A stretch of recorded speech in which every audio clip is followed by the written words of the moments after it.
কোনো মেঘলা দিনে কখনো মেঘ ছুঁয়ে দেখার ইচ্ছে হয়েছিল কি?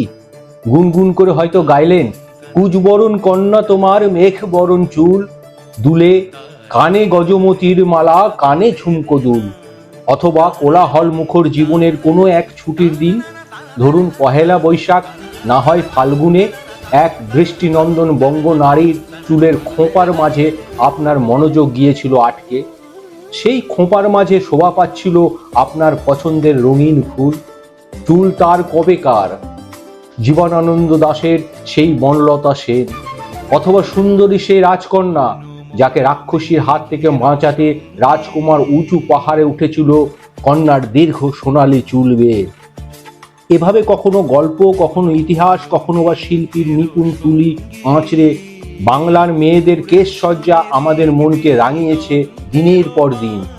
আজ আমাদের গল্প হবে খোঁপার, চিরায়ত বাঙালি সংস্কৃতির খোঁপা, গ্রাম বাংলার নারীর ঐতিহ্যের খোঁপা। আর শেষ গল্পের মাঝে অল্প করে অন্য রং যোগ করবে দৃষ্টিনন্দন চুলের বেনি। ময়মনসিংহ গীতিকার দ্বিজ ঈশান রচিত কমলা চরিত্রটিতে লেখকের বর্ণনা দিয়ে আমরা শুরু করি। কখন খোপা বাঁধে কন্যা, কখন বাঁধে বেনি, কূপের অঙ্গে সাজে কন্যা মদন মোহনী। ভাষাবিদ সুকুমার সেনের মতে খোঁপা শব্দটির উদ্ভব সংস্কৃত শব্দ কম্পেক্ট থেকে, যার অর্থ এঁটে সেটে যা রাখা যায়। আবার ছত্রাকের সংস্কৃত আবিধানিক রূপ হলো খপ, যা থেকে ঝোপ শব্দটির উদ্ভব। এর সাথেও খোঁপা শব্দের মিল খুঁজে পাওয়া যায়। মিষ্ট স্বাদের জিলিপির সাথে খোঁপার ধরন অনেকটা মেলে বলে জিলিপি রকমের খোঁপা বলে একটা কথা বাংলায় প্রচলিত আছে। হরেক রকমের খোঁপার পরিচয় পাওয়া যায়। সেই 1000 বছর আগে বাংলার নারীরা চুল রাখতেন লম্বা করে, সেই সাথে পুরুষেরাও। সেকালে নারী পুরুষ সবাই সেলাইবিহীন কাপড় পরত, তাই লম্বা চুল কিছুটা পোশাকেরও কাজ করত। অনেকে ঘাড়ের পাশ দিয়ে চুল ছেড়েও রাখতেন। খোঁপা অবশ্য মেয়েরাই বাঁধতেন, আর খোঁপা করার সময় ব্যবহার করতেন বিভিন্ন রঙের ফুল, ফুলের মালা। সবচেয়ে প্রাচীন দুটি খোঁপার নাম কুড়ির ও কুম্ভ, যা সেই প্রাচীন বৈদিক যুগের নারীরা অনুসরণ করতেন। যুগের প্রয়োজনে খোঁপার বিবর্তনের ইতিহাসটাও অনেক বেশি প্রাণ চাঞ্চল্যকর। সামাজিক রূপরেখার ধরনের সাথে বাংলার অনবদ্য ঐতিহ্য সারির সাজে পরিবর্তন ঘটতে থাকলে তার সাথে বিবর্তনের সুর মেলালো খোঁপার শৈলী, এমনকি চুল বাঁধারও ধরনও। যুক্ত হলো হাতে রেশমি চুড়ি, কানে ঝুমকো দুল। তার কয়েক শতক পরে চুলের ক্লিপ, প্লাস্টিকের ফ্যাশনেবল কাঁটা। অন্যদিকে পোশাকে যুক্ত হতে থাকলো নিত্য নতুন সাজ। বাংলায় এলো মধ্যযুগ, তারপর আধুনিক যুগ। এদিকে বিলেতি শাসন, অন্যদিকে বিলেত ফেরত কর্তাদের ঘরে ঘরে নতুন সাজ সামগ্রীর সমারোহ। এইভাবেই প্রাচ্য পাশ্চাত্যের সভ্যতার ফ্যাশনগুলো মিশে নতুন এক রূপ ধারণ করতে লাগলো বাংলার পরিবর্তনশীল সমাজ ব্যবস্থায়। খুব বেশি দিন আগের কথা নয়, এই তো 20 শতাব্দীর শুরুতেও গ্রাম বাংলার নারীদের পরিপাটি চুল আর খোঁপ করা চুল, এ দুয়ের মধ্যে অর্থের তেমন কোনো পার্থক্য ছিল না।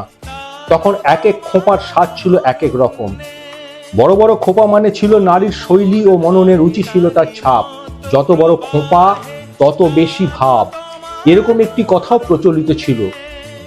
মধ্যযুগে অমৃতিপাক, লোটন, পান, টালি, খেজুর ছড়ি, এলোকেশি, বিনোদবেনী, প্রজাপতি ইত্যাদি খোঁপার নামের সন্ধান পাওয়া যায়।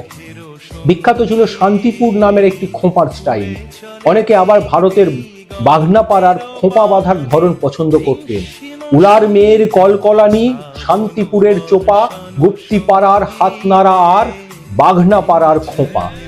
গ্রামগঞ্জে এরকম অনেক মজার মজার কথা শুনতে পাওয়া যায়। এগুলো অনেক দিন ধরেই প্রচলিত ছিল বাংলায়। আবার খেয়াল করুন, বিনোদবেনী একটি খোঁপার নাম, যে খোঁপায় মুগ্ধ হয়ে নজরুল গেয়েছিলেন, সই ভালো করে বিনোদবেনী বাঁধিয়ে দে, মোর বধূ যেন বাধা থাকে বিননী ফাঁদে। যতীন্দ্র কুমার সেন তার কামিনী কুন্তল রম্য রচনায় 20 শতাব্দীর ট্রেন্ডে উঠে আসা খোঁপার অনন্য বিবরণ দিয়েছেন। তার মতে মেয়েরা তখন বাঁধত তবলার বীরের মতো ছিল বীরে খোঁপা। বণিক বাড়ির মেয়েরা কেশ সজ্জার স্থান দিত বেনে খোঁপা। মাথার মাঝখানে বাঁধতে হতো ব্রহ্মচূড় ও বৈষ্ণব চূড়। সন্ন্যাসিনীর মতো ছিল ভৈরব খোঁপা। সময় না থাকলে দ্রুত চুল বাঁধতে গোঁজ খোঁপার প্রচলন ছিল। আর মাথার যে কোনো জায়গায় খোঁপার অবস্থান থাকলে তাকে বলা হতো খেয়াল খোঁপা। শুরু আর শেষ যে কোথায় তা বোঝা যেত না। গোলক ধাঁধা খোঁপায় আবার সামান্য হাঁটা চলায় সহজে খসে পড়লে তার নাম হলো সোহাগী খোঁপা।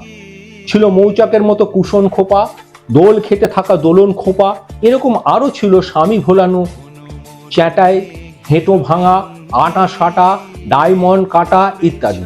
কিছু খোঁপার নাম খেয়াল করলে বাংলায় বিদেশিদের আগমনের কথা জানতে পারা যায়। যেমন ফিরিঙ্গি খোঁপা, বিবি কুয়োজ, টাইরা খোঁপা, যেখানে ঘড়ি লাগানো সম্ভব ছিল। কিছু খোঁপার অবশ্য নামটাই পরিবর্তন হয়েছে। এরকমই একটি হলো এরোপ্লেন খোঁপা, এর পূর্ব নাম ছিল প্রজাপতি খোঁপা। পানিপথের প্রথম যুদ্ধে কামানের ব্যবহার অথবা ব্রিটিশদের কামানের ব্যবহারে তিতুমির বাঁশের কেল্লার খণ্ড বিখণ্ড হয়ে যাওয়ার গল্প আমরা সবাই জানি। এরকম কামানের আদলে বুনতে হতো তোপ খোঁপা। খোঁপা নিয়ে তখন বসেছিলেন না নব্য ইংরেজি শিক্ষা গ্রহণ করতে থাকা বাঙালি শিক্ষিতরাও। প্রাথমিক ইংরেজি জ্ঞান অর্জন করতে থাকা মেয়েদের পড়তে হতো সেঞ্চুরি প্রাইমার। বিজ্ঞান পড়ার সময় বিজ্ঞান রিডার ছিল matriculation, BA fail, Premchand, Raichand ইত্যাদি নামের খোঁপা। আবার বিএ পাশ করার পরও একটা খোঁপা পড়ার সৌভাগ্য অর্জন করতে পারত বঙ্গ নারীরা। নামটা অনুমেয়, বিএ পাশ খোঁপা।